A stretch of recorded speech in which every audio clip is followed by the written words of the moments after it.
Welcome to the Fearless Happiness Podcast, where we showcase phenomenal individuals who have overcome serious traumas, life obstacles, and challenges to find their own path to fearless happiness. Listen as Max Naist invites guests from all around the world to share their experiences and spread strength, hope, and faith. This is the Fearless Happiness Podcast, and this is Max Naist.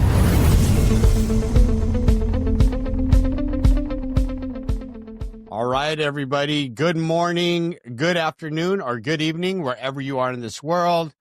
This is Max from the Fearless Happiest Podcast, coming to you again today with another special and amazing guest. I have Helen with me today, but what I like to do, Helen, is have you introduce yourself to my audience, like who you are, what it is you do, and then you and I are going to rock and roll, as I like to say. Awesome. Thank you so much. I really appreciate you having me on today. I know you do. This is a lot of work putting these shows on again and again and again, and you really do a great job. So who am I? I'm Helen Malinowski. I am a therapist. I'm a trauma therapist, and I specialize in clinician burnout.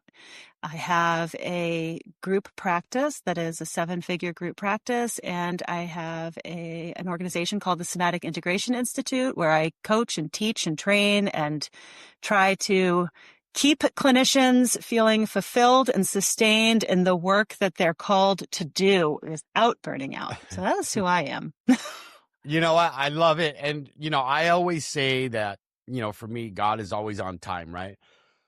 Excuse me. The reason being is I've been in the addiction field for 16 years. And some people ask me, like, Max, how come you haven't burned out? I don't know. I make sure I take care of myself, right? And make sure that my priorities in order. And, especially in what I do, I always like to say I keep my recovery and my practice separate. Right? Like, because me going to the office or to the house or wherever every day is not my recovery. Even though I can become very fulfilled from the work I do, right? And the people I try to help. But like, as you know, if you doing what you do, you probably come across people in addiction, right? They say the addiction stems from trauma. And I'm sure you've worked and when you hear that stuff day in, day out, there's days you do wake up and you're like, okay, how am I going to do this today? So let's get into that. Like, let's talk first before we talk about like how you help clinicians stay out of burnout. Let's talk about your challenges that you have faced that got you into the field, right? Because all of us helpers, I like to say, any of like you, especially therapists, right? And people that do what you do are big time helpers, right? Have gone through their own, I like to say, challenges. If they say trauma, I leave that to them. But we've all gone through something that in our brains clicked and goes, I want to turn around and help someone overcome what I've come, right? Or whatever. And, that's why I love what I do. That's why I keep going. So, but let's talk about those things. That journey. Yeah. My story, Max. Well, it's interesting. I grew up in a family that didn't know anything about therapy. It was not part of my world as a child. Right? My parents are scientists, they're researchers. It's just very kind of cut and dry, black and white. And yet I found myself drawn in this other direction. And I've had my struggles. I've had my struggles with alcohol. I've had my struggles with boundaries and with people pleasing and some of the stuff that I'm still kind of dealing with and trying to navigate. But I found myself drawn into this field, and I'd say it was about 15 years ago, I had the opportunity to do work in some sober houses. There was a community. Falmouth, Massachusetts is a huge recovery community. We have a number of treatment centers here, and it's a big recovery community. And so I started doing this work, this sober house-based group work with guys in a couple of different houses. And I was going in and we're sitting there and we're talking and we're learning tools and processing. And I thought this was beautiful work because a lot of sober houses don't offer that. Right? A lot of sober houses don't. Right. They say, take your drug test, show up for the house meeting, you can leave to go to work, right? Like that's what they Right. say. And this was an organization that said, no, like we want our guys to be working on themselves and to be healing themselves. And so I had this beautiful opportunity, and I did it for a number of years, actually, until I became a mom. And then I, transitioned into some more clinical directorship roles, and the work was exhausting. It was exhausting. You put so much of yourself into what you're doing. You're working long hours. You have some successes, and you see some clients really flourish and take off. And you also see some really hard things happen. And you see clients who you've been rooting for, just not able to do the thing that they need to do yet. I always say yet, because we're just a stepping stone in a person's journey. We can't see where they end up. And it can be really disheartening. And about 2015, I started my private practice. In 2018, I decided I'm doing this myself. I don't want to be in a clinic anymore. I don't want to work in that setting. I had come from a PHP program, actually, at that point. Okay. So I really need to just do my own thing, focus on the clients that I love to work with. And it was really great work until the fall of 2020, when I realized I had been working at home. I had, at this point, a 1.5-year-old, goodness gracious, a 1.5-year-old and a 4-year-old. And everyone was home, and I had shut my office down. I was seeing clients at home, at night, during nap times, with kids in the other. It was so stressful, and I had such a hard time saying, no, I don't have the capacity to take on another client. I was getting calls, and I went to my doctor that fall. I have a beautiful relationship with my primary care doctor. And I was sitting there in his office, on that table where you're sitting there swinging my feet. And right. And I just remember he looked at me, and he asked, how are you doing? And I don't think anyone had asked me, how are you doing? Like in that way. Right. From someone who understood that we're not doing okay. Right. And it did. It gave me a real pause, and it forced me to stop. And, for those of you listening who were working in the field in 2020, 2021, when we were just kind of in the midst of it, that might resonate with you. But I was tired. I was irritable. But I wasn't sleeping well. No matter how tired I wasn't sleeping well. I was worrying about my clients. I was worrying about the world, and I was isolated because I had my family, but I didn't have my clinical community. And he said to me, we were talking about this. He said, Helen, you're burnt out. I was like, no, I'm not burnt out. That's our first answer, even though, like you said, even though someone that could spot it because they're in the same, and they say you're burned out, and you go, no, I'm not. What are you talking about? No, I'm fine. No, I'm not. And they're like, Max, I can fine. see it all over your face and the way you walk. Yes, you are. Yeah. No, I'm not. No, I'm fine. And I also know, having worked enough in the addiction world, what fine actually means. Yeah. Okay. So you know what that means, right? So I was like, in my head, I'm like, yeah, I'm not fine. And that was the beginning of me really realizing that something had to change, that something was missing in my work, and that I needed to try something different. So I, around about the same time, discovered somatic therapies and somatic experiencing. I don't know if you've come across anything like that. I've heard of it, and the work I do, you see it like in the, therapist notes and stuff like that, because, a lot of the stuff they do, I can't do. But I've always been interested in what that is, but never, I never pursued it because I always get my attention goes somewhere else, like you, right? Oh, I got to worry about these clients. And, if, like in the addiction realm, in the sober living realm, right? Like, are they going to their meetings? Are they learning anything? I go there because this is going to be such a great conversation. Well, it opened up my world in so many different ways. So it's the somatic experiencing program is a phenomenal program for people who work with, for it doesn't matter if you're a clinician, a occupational therapist, a recovery coach, a regular coach, a physician. If you're working with clients who have trauma, somatic experiencing is a very holistic and integrative way to support the clients in being in their experience and in their body, and allowing for integration and allowing for processing of trauma without catharsis, without that intense, almost re-traumatizing experience that some therapies walk people through. So I initially joined this program because I was a trauma therapist and an addiction therapist, and so many of my clients had chronic health conditions, and I thought this is going to be great. Now, I didn't realize that I was going to have to carve out 3 4-day weekends a year for 2 years, and then go away for 2 6-day week-long trainings.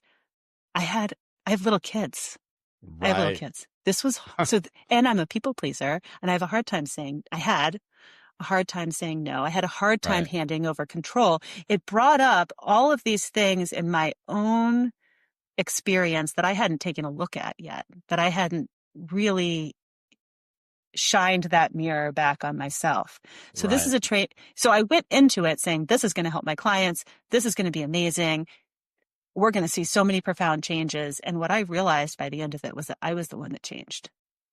I was the one that grew, right? That I was the one. And for those of you listening who've had that experience going through a training that changed you, you'll understand what I'm talking about. It really is an amazing experience. So I came out the other end, and I'm doing the work, and I'm still seeing burnout in clinicians. I started to grow my practice, which was just a solo practice, because I missed people. I missed being around clinicians. I needed community. And the somatic lens, the somatic work, allowed me to do it in a way that was in alignment with what I needed. I was able to listen to my body and say, oh, I need people. And I would meet someone who's a clinician who wanted to come on board, there's just something about the intuition that started to build, and this is going to work. And I, one year, got a note from a clinician who said something like, I was about to leave the field. I didn't think I loved that anymore. I so appreciate that you've created this space where clinicians can be, love their work again. I just facilitated a training this afternoon. 1:00 this afternoon, I facilitated a training called Rest and Repair, leading into the holidays for clinicians. And it was all about, how do we just slow down? How do we lean into the season of rest? How do we allow our nervous systems to take a break? How do we allow ourselves to say it's okay to take a break? And at the end of it, one of my clinicians who is in my practice said, thank you so much. I so appreciate that this is something that you offer to us. And I'm like, yeah, because we all need to hear that I'm worth more than just the work that I do, that I can sit and I can be okay, and I don't have to be go, help all the time. Well, you've been in the field a long time, and sometimes that's the feeling you get. That's the only reason you're there, is fix, almost like the parents who drop off their child or a loved one who, drops off their loved one at treatment and says, hey, we'll be back in 90 days, fix them. And you're like, no, that doesn't work that way. You know what I mean? Yeah. But when you've gone through that so much, you don't even realize what you're doing to yourself. So 100%. I'm so glad we're having this conversation. And I know if you have time, I'd love to chat with you after, because I'm always looking for ways for me to improve my practice, right? So I can be a better clinician and a better person, and just a better person in general. So I'm not, right? Because for a while there, my family would Max, my wife would go, Max, you're just there. And I went, what do you mean? I feel good. No, you're just there. You're not happy, but you're not sad. And if things get overwhelming, I see you sneak off into the room and you go lay down, right? And that happened for a while. And for me, just to let you know, that's when it was time for me to go, okay, I'm done with the antidepressants because they're not working anymore. Right. But I do now, been being off of them for almost 5 years. I feel better, but I know there's still some work to do. And I love what you're talking about, right? Because believe it or not, everybody out there who's not a clinician, we really care about the work that we do, and we will drive ourselves into the ground to make sure that and most of the people, if they're listening, or if my coworkers and some of my family were listening, like, Dad, we know, we've seen what you do to yourself, because you care so much, you forget about yourself. You do. So, funny story. Oh, hopefully this isn't TMI. No, go ahead. We can be TMI on here. I don't care. I have two children, and these are both related to my pregnancy. So my first pregnancy, I was doing group work in the sober houses, and it was very early on, and I'm sitting there with this group of guys, and I'm like, oh gosh, I'm going to throw up. Like, I don't feel good right now. I'm going to throw up. And I was like, I can't leave. Like, we got good stuff happening. I can't leave. I'm like, I gotta leave. And we got close to the end. And I said, you know what, guys? I got to leave. We're just going to wrap up a little bit early. And I barely made it back to my car before throwing up on the side of the road. It's like, I should have just listened to my body and said, I don't feel good. We can take a hold. You guys will be fine for another week. You guys are going to be okay. Right. But I need to leave. Second story, another pregnancy story, my second child. I'm in session with a client and my water breaks. Oh, no. Oh, no. What do you do now? Right. You can't tell them, let's just keep going. Don't worry, you might deliver my baby, but we'll be all right. We're going to have to wrap up just a little bit early. And the interesting thing is, just the other day, I was part of this conversation with a couple other clinicians, and we're talking about this stuff and the stories of the things that we sit through as clinicians, like our dogs having, causing a ruckus in the back while we're doing telehealth and we're pretending everything's okay, just the things that we will do to be present for our clients, that we'll just suppress our own experiences to be present for our clients. It's what we're trained to do in this field. I think we're naturally inclined to do it because we're helpers, and then that's compounded by our training, but it's not good for us. No. I mean, and I loved, like going through school, they always say, hey, always teach you, a good counselor has a counselor, a good therapist has a therapist, right? But I think sometimes, if you don't find the right one that's going to call you out on your, like, I see what you're doing to yourself. You need, you know what I mean? Like, I'm watching you and you're, you know what I mean? It's like, I think it just perpetuates our over helping and not taking care of ourselves, because it's like, I mean, and it's not their fault. I mean, like you said, it's our training. We're taught to like nurture and go, you're gonna be okay, right?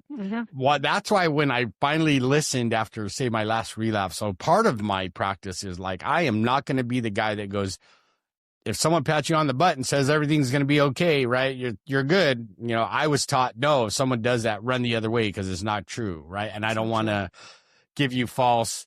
And I've learned to, give, the hugs when they need it, but the kick in the butt when they need it. Because if I'm doing, if I'm practicing that with myself, where I'm going, oh, I'm going to be fine, right? You and I might be having this, because where'd Max go, right? You might get an email, Helen, well, he burned out. He's in the hospital now because they told him he needed rest. Yeah. But I love this conversation in so many ways, because like you said, like, I work from home now too, and you can still do the same thing, right? Everybody says, well, you're at home. You can take a break anytime you want. You could do that. That does not happen, as you know. It doesn't. Right? You go from one thing to the next, and then you realize it's 2:30 in the afternoon and you haven't stood up or had your lunch or had a glass of water. And, and then the phone rings. My big jug next to me, Yeah. Yeah. And I would say, like, for those of you guys listening, if you're listening and you recognize yourself in these stories, then pay attention. There's ways to slow things down. And I think that's my biggest message, is that it doesn't have to be I'm going on a retreat to make myself feel better. It doesn't have to be I go to yoga class every morning. Those are great things, but for a lot of us, we're just too busy and it's unrealistic. And what we need to do is we need to figure out, well, how can I carve out 30 seconds or 60 seconds in my day, and then use that 30 seconds or 60 seconds for something that is restorative, that does bring my nervous system back Right. into a regulated state. And that can be as simple as just, giving yourself some compassion. Right. Just like give yourself, it sounds silly, but like give yourself a little hug, or like, hold your face for a second. Right. It almost sounds too simple, but do for Right. yourself what you might do for a friend. Absolutely. Right. Because that unconscious part of your brain will recognize that and go, oh, this is a good thing. Like I can actually slow down a minute and go, right. Like you said, even if it's 30 seconds, a minute or two, right. I like to incorporate some breath work into my day that just calms my, because I'm so like, I wouldn't say I'm ADHD, but I'm ADD, right? And I'm OCD, and I just love to keep going. And if it's not done perfect, I'm going to keep going until I drive myself absolutely crazy. But I've learned now with years of experience and talking to people like you and other people that I can slow down just for a second to bring my body back into a little bit of harmony so I don't, right? I would hate for a client to see me freak out, like you see on these shows where, right? Yeah. Where, like that one, I forget who it's with, but there's like one's the therapist and then the guy's in court, he has to go see a therapist, right? And he has to, because of his anger management, Anger management. Yeah. with, De Niro and I forgot who else, but Yeah, he has to learn It's a to calm classic. down, right? He has to learn to calm down and not freak out all the time. And, and you and I know in that field, that can happen to us a lot if, we're not taking care of ourselves, right? Because things can happen where we're not, recognizing when it's time to slow down. So that leads me into the questions like, so if there is people in our audience who are fellow clinicians and helpers, I don't care what, coaches, whatever, how can they learn to slow down, right? Because of course, before the end of the show, we'll let people know how to get a hold of you. I'm going to have questions for you after the show, but if you can give some stuff they can do like now in this moment, right? Like they happen to tune into this and they're like, okay, I even got to stop this podcast for a minute. I'm going to go do what Helen tells me to do. And so I can last, right? Because you and I know we find something that gives us purpose like this, but if we're not careful, we may burn out and not last long enough. Like, cause I went through that, I want to say in like year 8 to 10, I believe, of my recovery, right? And in the field, but I worked at a place that was not conducive to the clinicians' mental health. You know what I mean? It was go, go, go. You got to get this done. And I don't care if you got to stay late, you're going to get it done. And it was one of those places I almost go, I quit. I'm not doing it. If this is what this means, then I'll just stick to my meetings and I'll help people that way. Cause I can tell a sponsee to go, you know what? I'll call you back later. I gotta take a break. I think you just nailed something that is so important to talk about, and it's not an easy fix. I mean, we can sit here and I can say, take a moment and look around your space, feel your feet on the ground, and really look around your space and find something you haven't seen before that looks soothing to look at. And if you're listening, I invite you to do that because it makes a huge difference to bring yourself back to present. But that's not going to fix the systemic problem. That's not going to fix a healthcare system that pushes unrealistic productivity numbers, that doesn't reimburse at a rate that is sustainable for people to live on or for practices to run.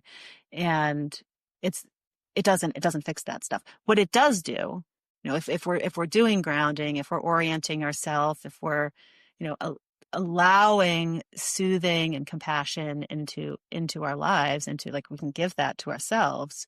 What that does is that regulates your nervous system in a way that you can do what you did, which is to say, I can assess from a grounded, regulated state if this is working for me or not. Is this a system that I can exist in? Is this a work environment that I can exist in? Because when we are chronically overactivated, chronically in sympathetic, activation or fight flight, we're not thinking clearly.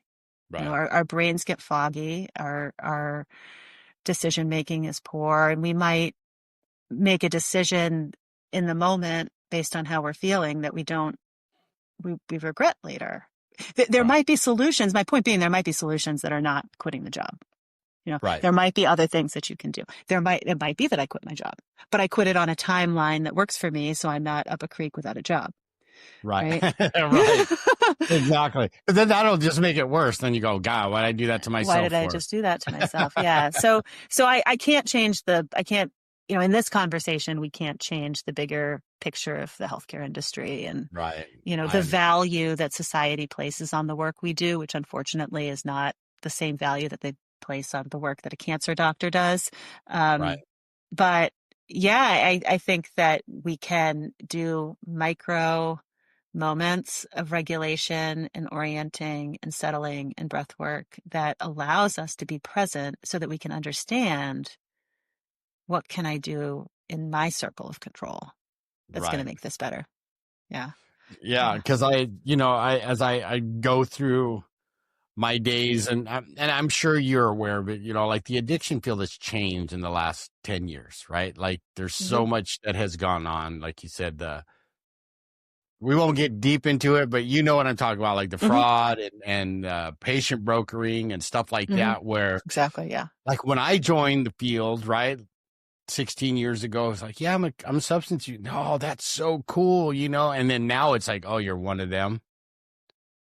And I go, what do you mean? Right. And then, cause there's people out there are paying attention now and they're going, are you one of them? I'm like, well, no, I have nothing to do with, I'm trying to help, but I get it because, at least here in California and I know in Florida and stuff like that, there's so much that you've seen in the news, like I've seen, right, where that all has come to light and people, take advantage of someone at their most vulnerable. Right. Absolutely. Yeah. Right. And then, as an helper, when you see that, right. And but they're not telling you, but you can tell like they've been going through the ringer because of something like that. You're just kind of going, you can't, sometimes it's hard not to take it on, especially like you and I, we're parents, right. And I'm a grandparent, right. Like when we see our child get hurt, we're like, oh, we want to take that away so bad. Like, here, I wish I could take your pain away because I don't want to see you crying and get hurt. You know what I mean?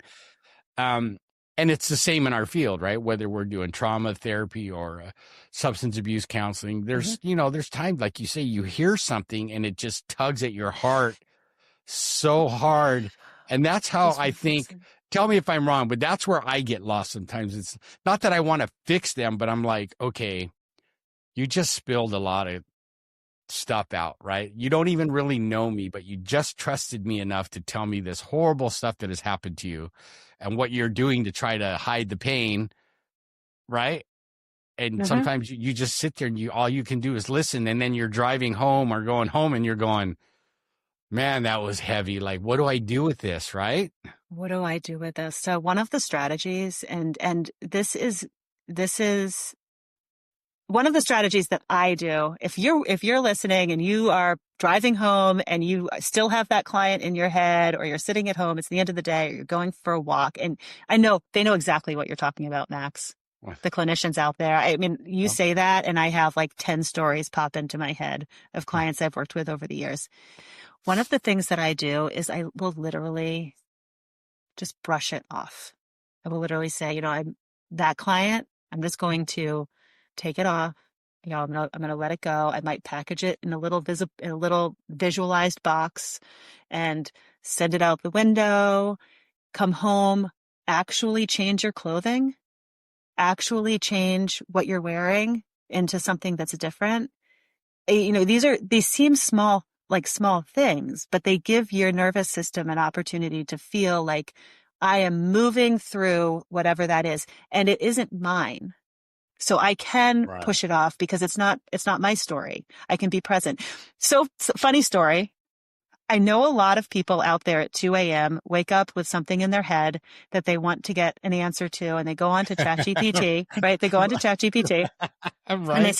they say, Chatty, I am really worried about this interaction and conversation I have to have with my boss. Help me. And Chatty gives them what sounds like the most perfect answer. And I'm not saying that ChatGPT is wrong. But what's really interesting is I had a clinician just earlier today email me a conversation she had with ChatGPT about her worry that AI is going to take over our jobs. And she's worried. She said, I'm worried that people are using AI as a therapist and it's going to take over our jobs.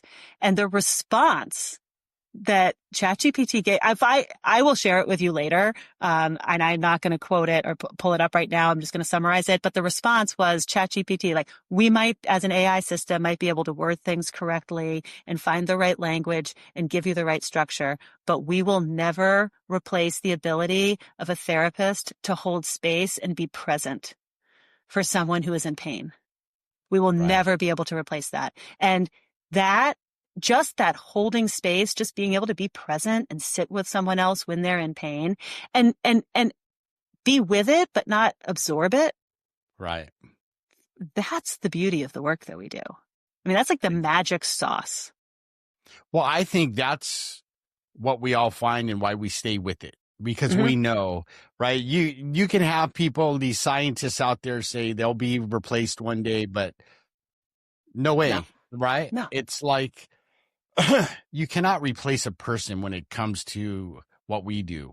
Whether, you know what I mean? Because there's nothing, like you said, where a person can hold that space for someone, right? Because I'm telling you, technology is not always a safe place for someone to go spill their guts out, right? Nope. Well, because people in the addiction field, especially the ones that are like coming in off of stimulants and have been up they're like, that's the last thing I'm going to tell any machine, because it might go out into the world, and then I'm going to go to prison because everybody's going to find out what I did, you know?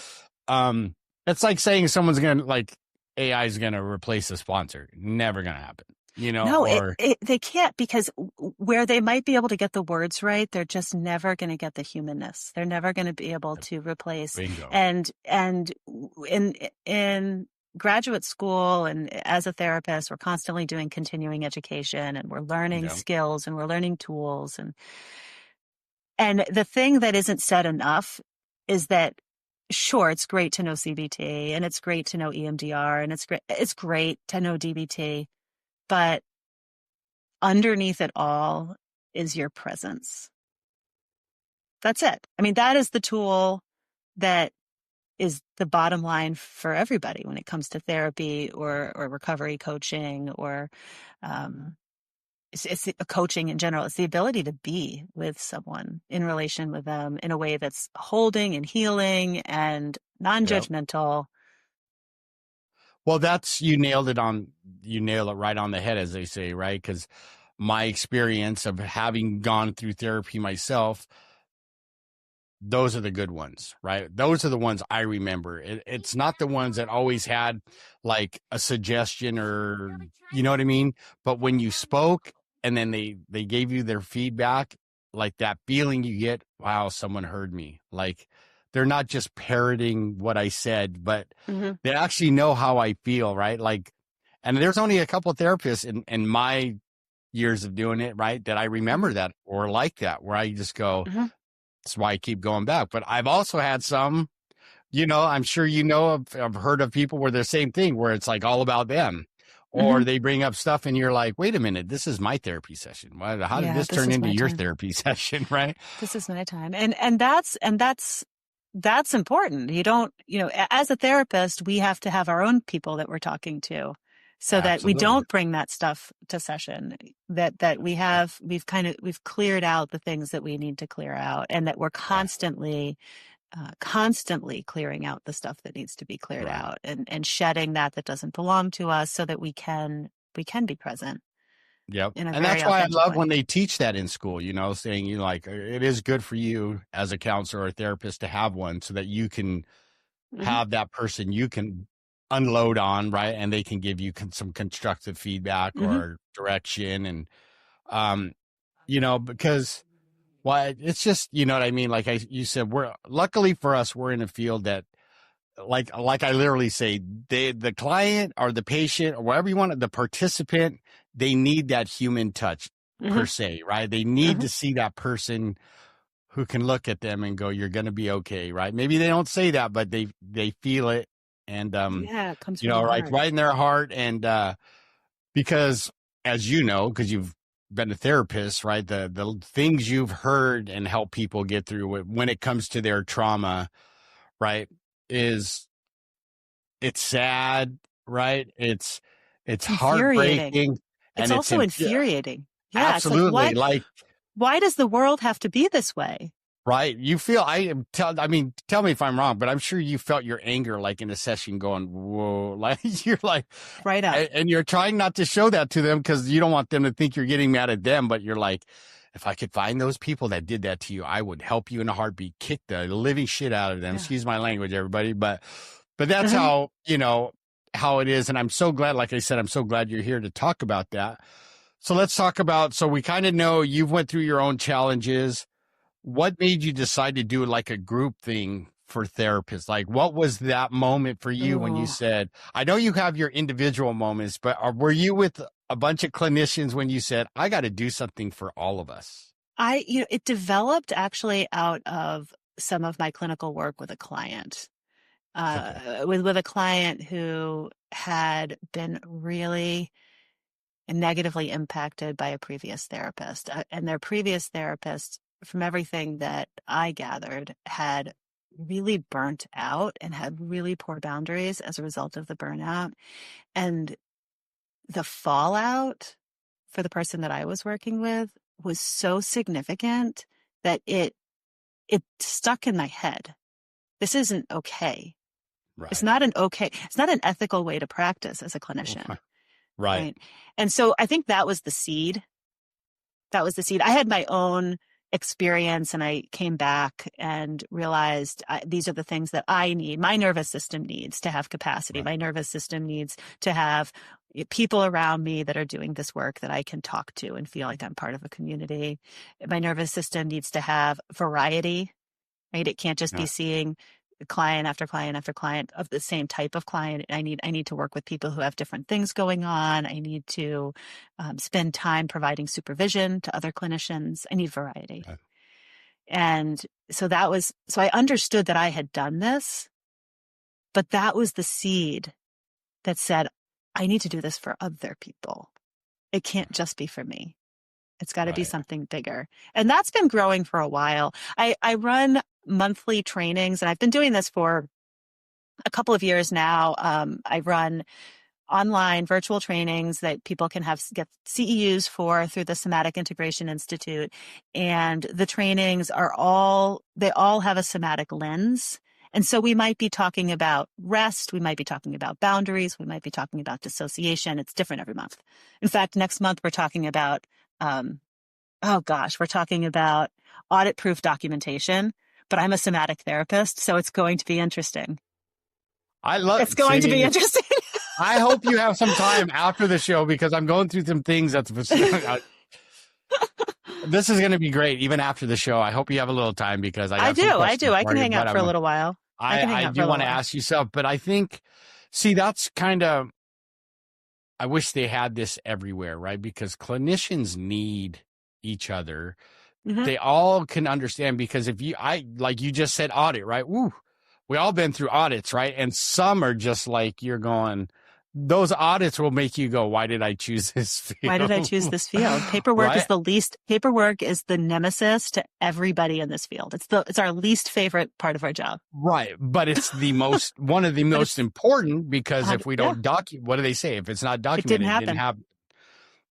And people don't realize sometimes I'm telling when they're documenting, right? Because I'm like behind the scenes now. So I'm not so much counseling, but I'm helping the case managers in the facility, get the days for the clients, right? So I get to see the charts and what's going on. And I'm like, well, you need to change this a little bit and you need to do this a little bit and whatever. But, that creates my own OCD because and it's like, if I don't see it getting done, it's like,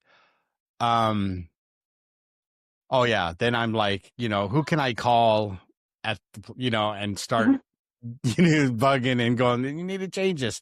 But we've Mhm. done that. And yeah, there's so many things Yeah. because, when we go through this stuff, we take, like, it goes back to how much we take on, like that we Hmm. think, in our brains, we think we have to take on because we're a helper and we're going to fix this for everybody. And Hmm. right. So talk And about how you teach people to just go, no, you don't need to do all that. yeah, no, Like you don't need just to do all that. I right. would say, well, so the trainings that I run are very, very helpful. Like I said Okay. earlier today, I had a training on rest and repair. It's called Rest and Repair, and it was about reconnecting and recharging and rejuvenating. And it did have CEUs attached to it, but we spent 2 hours basically talking about we're important, our needs are important. How do we listen to our body? How do we listen to our Mhm. capacity? And actually providing some of that rest, which is so hard. We live, we're in an industry where we are trained to deprioritize ourselves and prioritize our clients, that our struggles and our pain is, not that it's less than, but that our client's struggle and our client's pain makes ours not important. And so we Oh, they shuffle it off. minimize it. Yeah, Yeah, they minimize it. So we minimize it. shuffle it off aside and we say, well, that's not important. Their stuff. And I'm not saying that that's wrong. I mean, our clients, we're there for our clients, Right. but that Right. doesn't negate that we're human beings. That doesn't Exactly. negate that we're human beings. So we Right. have to be paying attention to how is the story affecting me? How is the structure of my day affecting me? Have I scheduled 8 clients back to back, or have I given myself a break? Have I brought lunch and had enough water? Right. So all of those things contribute to a pattern. Oh, and then on top of that, we live in a society that says productivity. Everything is about the numbers. If you're not productive, you're lazy. I mean, that is right. Like if you're listening to this and you say, yeah, if I just sit and kick my heels up and read a book, I'm being lazy. Right. Well, you're so correct, right? Whether it's a hospital or a addiction facility, right? It's driven by outcomes. So like, how Hmm. can we produce better outcomes Hmm. so that we look like we're doing such a great job, Hmm. right? Hmm. Which turns the uppers sometimes. I like to call them the uppers, just like I always say about our politics. The powers that be that direct Hmm. everything, right? Sometimes don't care about that human side. It's all numbers to them. It's all And they numbers. Yeah. forget that there's clinicians and BHTs or, support staff that are boots on the ground that see this day in and day out. And you're not taking into consideration what they're going through Hmm. away from work, right? Who knows what's going on at home or, Hmm. and because I always believe like if I can be the ear, right? Since I'm not counseling as much anymore, I tell my case managers, like, you can call me anytime if you just need a vent. I'll be an ear because I get it. Because sometimes we just need to, at the end of the day, to go, Hmm. hey, Max, boom. You know what I Hmm. mean? This is what happened. I just need to get it off my chest, right? Because I found when I let him do that, I'll get a call like a week or two later and go, thanks for doing that. It made me feel so much better because I didn't have to hold it in because I don't have Exactly. anybody to go talk to about this. Exactly. You just nailed it. And Right. that's where the supervision and the therapy and the case consultation comes in. It's so important. It's being able to find a way to get it out and to process it. Right. We're humans. We have to integrate and make sense of our experiences. And it's very hard to do that in isolation. And a lot of us go home at the end of the day and we don't. I mean, some of us have partners who are in the field, but a lot of us don't. And so Right. it's hard to have these conversations. Number one, you can't talk about your clients anyway. But number two, it's like, it's a different world. Right. It's a different world. And a lot of people don't understand it. Right. Thank God my wife kind of works like she's not a clinician, but she deals with behaviors and helping modify behaviors. So she deals with like the worst of the worst where she's Mhm. at sometimes. And she does great work because I see it. We go into town and there'll be a former student that goes, hey, Miss Lisa, like, I love you so much. You help me so much. Your wife is the greatest, right? Mhm. But and I know, like sometimes I see her come home and she goes, I don't even want to talk about work today. Mhm. Like, don't even get me started. Mhm. I have the wherewithal to go, whatever you want Mhm. to do, honey. Yeah. You need a Starbucks, I'll go get you a Starbucks. Well, and I think that brings up a really key point here is how do you transition your day? How do you start your day? How do you transition to coming back home? How do you spend Right. that time? It doesn't take a lot of time to sit in the car and breathe or Right. roll the window down and look out the window and let your ears just take in, the bird song or Right. whatever it is that's in your area. It doesn't take long for our nervous system to respond to that. You're in California, so you can take your shoes off and go stand in the ground, which does I can't do that because it's too cold outside right now. Right. But you can do that. You can do that. I tried that, Max, but now I got frostbite. Thank you very much. Frostbite on my toes. I don't recommend it if it's 20 degrees. Right. So there's small ways that we can weave in restorative, restful practices into our day that give us more capacity in the long run, that shed a little bit of what it is that we're carrying, so it doesn't just continue to accumulate until we're full and we don't have any more space to put anything. Right. Well, and that's what I've learned, not only for my recovery, but as a clinician, is to have practices that I do throughout the day, like that I make time for, like you said, even if it's for a minute.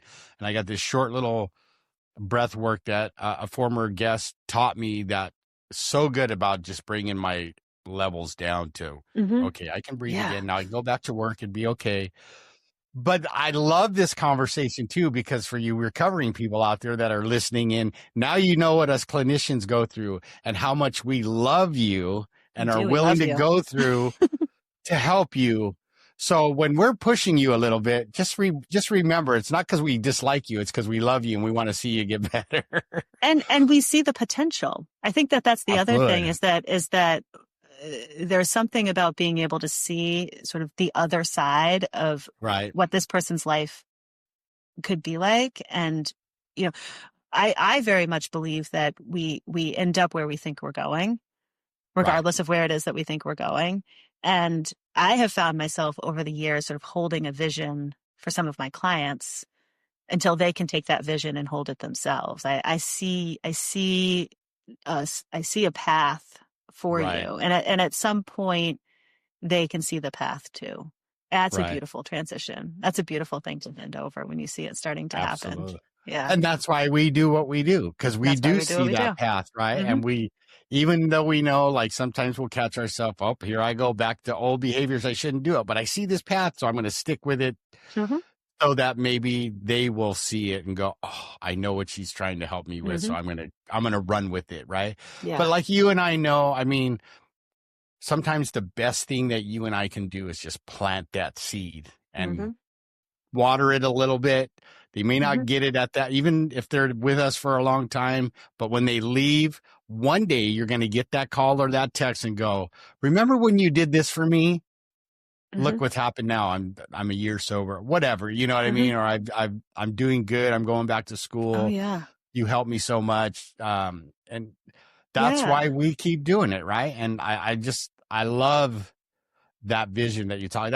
I think that's what has kept me in the game for so long, is because someone saw that vision for me. It might have not have been a therapist, but like I say, my sponsor, could be anybody, who's been my sponsor for 22 years. And he kind of planted that seed. This is how you're going to help someone. You're going to see where they can go and you're going to try to help them get there, but don't tell them how to get there. Just be their guide and show them that they can do it. And and don't carry them there. Let them walk their own walk. I love it. I love it. Yeah. So I'm going to ask you like we joked about before the podcast, right? I'm going to ask you the questions that I love, that I do remember. We're going to start with Fearless, Helen. So going through what you've gone through in your life, right? And in your career as a therapist, what does fearless mean to you today? And how does that show up in your life on a daily basis? Fearless means doing it anyway. Yeah, it means that I acknowledge that there's fear there, and I am willing to feel it, and I am willing to move in the direction that's the right direction, even though I'm scared. Love it. Yeah. You heard that, everybody. See, it's a pretty common theme. Even if it's said different ways, she nailed it. That's it. It doesn't mean we're not going to be afraid, right? And like you've heard me say and other guests, everybody, it's learning how to fear less. And even if you're scared, just doing it. Just do it anyway. Yeah. Right? Just do it anyway. There's such, and that's what bravery is, really, right? It's not that you're not afraid. It's that you're doing it anyway. Right. Exactly. That's how we build courage, right? Is doing the things that scare us, and we do it anyway.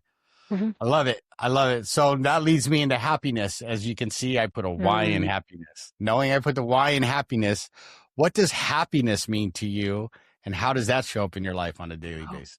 Boy, I actually struggle a little bit with happiness because I feel it's necessary to experience the opposite of happiness in order to experience happiness. Happiness exists because there's a comparable opposite, right? And when we strive towards happiness, sometimes we experience disappointment because we don't get there, right? So I actually love this idea, and I think that this actually is what happiness is for me. It's contentment. It's being okay with where I am now in this moment, wherever that is. That if I can be content in this moment, then ultimately things are going to feel okay. Even when they don't feel okay, they're going to feel okay. Right. Exactly. It's like someone put it to me, right? It's like gratitude it's not being happy with what you don't have, but being happy with exactly what you have right at this moment, right? In this moment. Yep. Right? Because you keep doing that, then, I believe happiness is fleeting, right? Because I could have this greatest conversation with Helen here today, and then I walk out the door, stub my toe, and boom, happiness just left the door, right? But I was just thinking he's going to say stub his toe. Why? Because I've done that so many times where I'm rushing out the door because I hear the dogs like fighting with each other, and I got puppies, so I go run. Then I'm angry at them, right? And they're looking at me like, what do we do? But a reason I put the Y, and I think you said it, right? It's that contentment. And what happens is if you put those little moments of happiness together, what happens is you feel joy, and joy is lasting to me. And as a parent, I know as a parent, as a grandparent, like I can say that my granddaughters and grandkids, all of them, my grands, right, bring me joy. They do. Right? Even when Sorry, kids, if you're listening, you bring me happiness, but sometimes you do not bring me joy. And that is just as your dad, but I love you very much. So if you're listening anyway, but you get what I'm saying, right? Exactly. So I appreciate that. And this has been such an amazing time. And I knew it would be. And I'm so glad that we got to have this conversation. But if someone or in the audience, whether maybe they're, going through their own challenges, or we have some fellow clinicians out there and going, oh my God, Max finally brought someone on that we need to reach out to. How do they get a hold of you? How do they get a hold of me? So my organization is Somatic Integration Institute, and the email would be info@somaticintegrationinstitute.org. I'll provide that to you so you can leave that. I am also on Instagram at Somatic Informed Therapies, where we put a lot of valuable information and insights and thoughts, and a lot of my thoughts that come out of my head and need to be shared. And for those of you listening, for those of you who are listening today, I wanted to offer something special, Max, because you give so much to your guests. You have so much value here. So if you're listening, I have an offer for you. And if you go to flourishingpractice.org/ my brain just stopped working. Good. I'm not alone. It happens to me all the time. I'll be right in the middle going, yeah, I'm going to get it, and go, don't worry, Ellen. I do it all the time. I'm like, oh my God. Fearless Happiness. Flourishingpractice.org/ fearless happiness with a Y.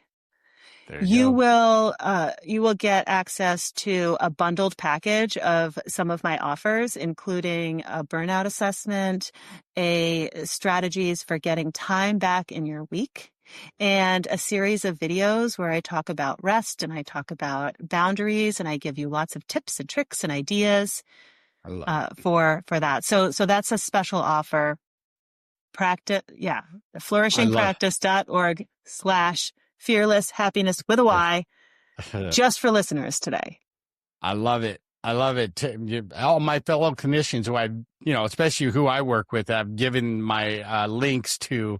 I hope you listen to this when this comes out, because matter of fact, I will be posting about that so that you can listen to this, because it's very important what Helen has taught us today. And especially if we want to thrive in this business, we got to take care of ourselves, and we got to keep ourselves in check, because it's like a parent with their child. You never know who's watching, but we know who's watching. And it's like the kids, it's our clients. And if they'll see right through us if we're not taking care of ourselves. And, I've had that. I've been called out on that so many times when I'm not taking care of myself. Like, you're telling us to do this, but have you seen yourself lately? And you go, oh man. But like I said, this has been an amazing time. You have brought so much value to the podcast today. Thank you so much, Helen. But you're not quite off the hook just yet. Not yet. Right? Because I get to ask you my favorite question that I ask of all my guests, and it goes like this. So, Helen, what is the one piece of advice you could give my audience to help them grow as human beings and become better people? Ooh, help them grow as human beings and become better people. My advice is to allow yourself the time to listen to what your body's telling you. Just listen to what your body's telling you. It's got so much wisdom. It's got so much knowledge. It knows what's happening before your brain knows what's happening, and it's telling you. So slow down, take a moment, pause, and just notice what's there and what does that have to tell me. And I think that in and of itself, that is like, as the beginning, that is the foundation of everything that I do with people. It's learning how to listen to yourself. And I think that's very important, right? Because like they say, and you understand this, right? We're our own worst critic, but we can be our own best ally if we're paying attention. I love it. Yeah. Well, this has been an amazing time. Thank you so much, for the wisdom you imparted on us and the value you brought. I mean, my heart is full today. This is such, as they say, this was so on time at this point right now. I love it. But you heard her. Go ahead. What were you going to say? I was just going to say, it is needed. I don't know when this is going to air, but man, it's a busy week right before Christmas. Right. Well, I'll probably put you ahead of some people because this needs to be out there. Right. I love it. We had a great conversation. Yeah, thank you. You heard her, everybody. If Helen taught you something, if she made you think, if Helen made you smile, and my famous, if Helen made you go, I like that, please go to iTunes and leave a 5-star review so more people can find the podcast. And again, join me over on the YouTube channel. So my new YouTube channel, so you can see and hear Helen and us having this great conversation. Go like and subscribe so we can get this out there to as many people as possible. Again, good morning, good afternoon, or good evening, wherever you are in this world. This is Max from the Fearless Happiest Podcast. Until next time. Are you tired of being weighed down by life's traumas and struggles? Join the Fearless Happiness lifestyle and let us guide you toward a brighter future. Explore our past podcast episodes and get a copy of the Fearless Happiness book to ignite your inner strength. If you or someone you love is battling addiction or facing challenges related to unresolved trauma, know that we are here for you. Visit maxnijst.org, maxnijst.org, and take the first steps toward finding your fearless happiness. Thank you for listening. This has been a production of Fearless Happiness.